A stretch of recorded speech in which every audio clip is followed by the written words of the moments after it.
China's got a fancy new aircraft carrier. And that's just phase one in a much bigger plot to attack the US. Welcome to China Uncensored, I'm Chris Chappell. Xi Jinping has been rapidly expanding and modernizing China's military. And just last week, China's third aircraft carrier, the Fujian, entered military service. And unfortunately for the rest of the world, it is a sight to behold.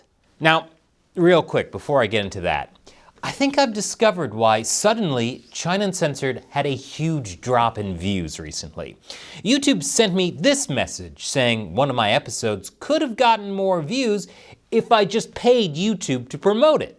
That's right, YouTube has become pay to play. After years of demonetization and removing my videos, making it a daily struggle just to fund the show, YouTube now expects me to give them money? No way. Because I've got my own site, a better site, ChinaUncensored.tv. It's got an uncensored chat so your comments don't get deleted like on YouTube, exclusive episodes and live streams YouTube wouldn't allow, plus a few secret projects that are in the works if you really care about sticking it to the CCP.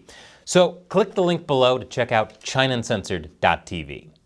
Now, back to the Fujian, the first aircraft carrier designed and built entirely in China, and China's third overall. It's both larger and more technologically advanced than the previous two Russian-designed carriers, which have a ramp, as opposed to the Fujian's more flexible flat deck. More importantly, the Fujian has electromagnetic catapults for takeoffs, technology that previously only the US and France had. Pretty impressive for China to totally figure this tech out 100% all on their own, with no stealing or cheating whatsoever. What all this means is that the Fujian can carry more and better aircraft, including a newly unveiled carrier version of the J-35 stealth fighter jet, the J-15 fighter, which, let's face it, looks a little bit like a duck, and the KJ-600 early warning aircraft. Which means that unlike the other two aircraft carriers, the Fujian won't be operating blind when out at sea. This is a major win for Xi Jinping, and he was there for it. Literally, as in he personally came to the carrier's commissioning ceremony. In casual wear, no less. Because nothing says military leader like dressing like 90s era Tim Allen.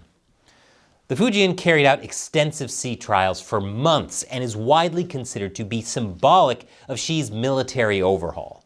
And it's also named after the province facing Taiwan, which is also on Xi's to-do list. I guess I should say to-take list. So symbolically, this ship is somewhat concerning, and not just for Taiwan. According to the director of Asia Maritime Transparency Initiative at the Center for Strategic and International Studies, the CCP wants to dominate not only Taiwan, the Yellow Sea, along with the South and East China Seas, an area which pretty much includes the entire so-called First Island chain. But a carrier group like this is also meant to challenge the US in the wider Indo-Pacific. Yes, the CCP is already preparing for a war with the US on the open ocean. And there is more to it than just a new aircraft carrier.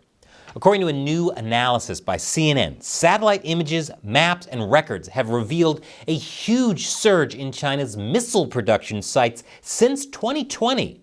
I get it, the COVID era stockpiling, we all did it.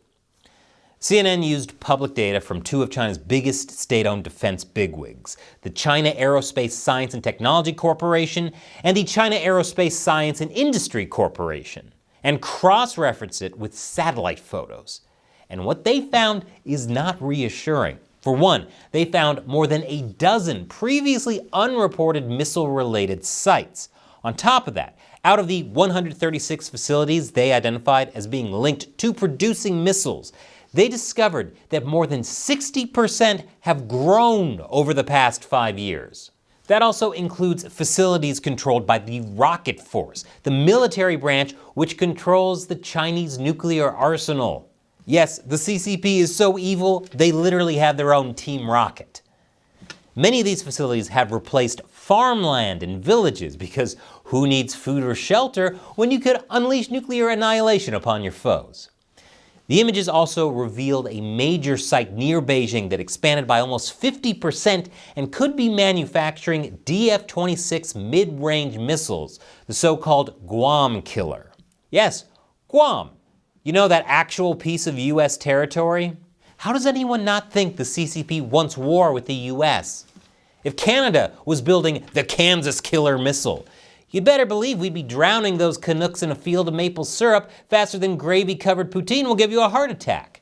Altogether, since 2020, these sites have added over 21 million square feet of new floor space, including new towers, bunkers, and fortified structures consistent with weapons development.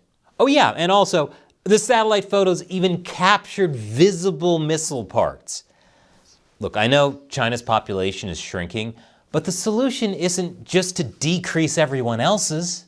A former director of NATO Arms Control and senior adjunct fellow at the Pacific Forum told CNN that this is China positioning itself as a global superpower. We're in the initial phases of a new arms race. China is already sprinting, and they're preparing for a marathon. Just to keep the race analogy going on, this doesn't feel like the initial phases so much as them stealing the starting gun and pointing it at all their opponents. Meanwhile, the president of the Pacific Forum said, "I think there already is a Cold War. It's across all domains, and the risk is that it will turn into a hot war." Duh? Why don't any of these people watch my show?